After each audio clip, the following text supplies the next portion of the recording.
Hi everybody, how are you? It's Dr. Emily, functional podiatrist, human movement specialist, author of Barefoot Strong, and inventor of Naboso. So I want to do a video to teach you how to use a dancer's pad so that you can get the most out of this modification and how it can help you reduce pain in the great toe or the sesamoids. So a dancer's pad is a padding that looks like this. This is a pre-cut one, but you can also make them yourselves. Again, this is a dancer's pad.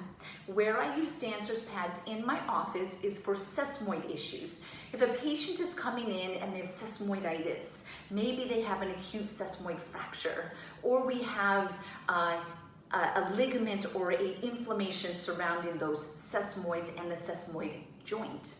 I also use dancer's pads for those that have Hallux Limitus, which is a limited range of motion of the great toe, as well as those that have a functional Hallux Limitus or a first MPJ capsulitis, so great toe pain. Really, this is for pathology in the first MPJ area and apparatus. So what we're doing with the dancer's pad is that we are offloading the area and trying to change the timing of the way that forces go through the first MPJ.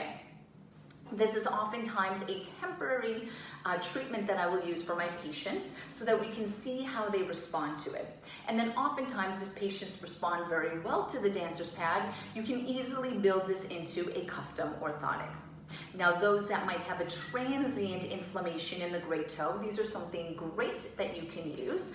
I also like that these stick directly onto the foot, so a lot of my yoga instructors and Pilates instructors will use this while they are teaching classes or in their practice so that they can still be barefoot but get better control around that first MPJ or around those sesamoids. So when you're looking for a dancer's pad or trying to use a dancer's pad, two things very important. First one is you want to make sure that you are getting the correct dancer's pad. You want the appropriate material and the appropriate thickness. Second has to do with placement. So let's go into the appropriate dancer's pad. So I have a felt dancer's pad. So this is felt. A lot of other dancer's pads you get could be made of foam or silicone. This is 1/4 inch. So 1/4 inch felt dancer's pad. It's pre-cut and it has an adhesive on the back. Now the placement, you want to make sure that you're matching what you order to the foot that you are trying to actually offload. So this technically, if I stick it onto my foot, would be a left foot dancer's pad. I'm going to show you exactly where you want to place it. So if we are looking at the foot, so here's my foot, the area that we are offloading is the first metatarsal head or the distal aspect of my first ray. I'm going to show you where I put it on my foot. Again, it has an adhesive, so we just take off that back. And then we want to look at the bottom of the foot and we're going to place it in the areas. This is very important that we get this appropriately. Okay, great. Okay, so the placement on my foot, so you can see where it's placed. What it's doing is that it's allowing this cutout right where my first metatarsal head is. It's also bringing the ground closer to metatarsal head 2, 3, 4, 5. Yes? So for those that have a functional Hallux Limitus or Hallux Limitus, this can change the timing of how we go through our great toe joint. Very effective modification for those who have Hallux Limitus. Is also offloading the area where the sesamoids are. So now this placement, this would be the ideal placement. You want to make sure that it's not too distal or too far forward towards the toes because you could actually be on your sesamoids and then that's going to create more pressure than the actual offloading that we're trying to get. Now let's say this is something that you actually notice a difference. Do you have to continuously stick this onto your foot day after day? Absolutely not.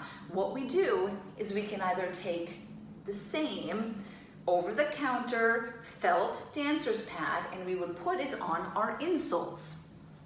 So I have the insole of my left shoe here, just a simple insole or sock liner, and you're going to place the insole on your foot to make sure you get the appropriate placement to offload, and then I'm going to put the padding directly onto the back of the insole.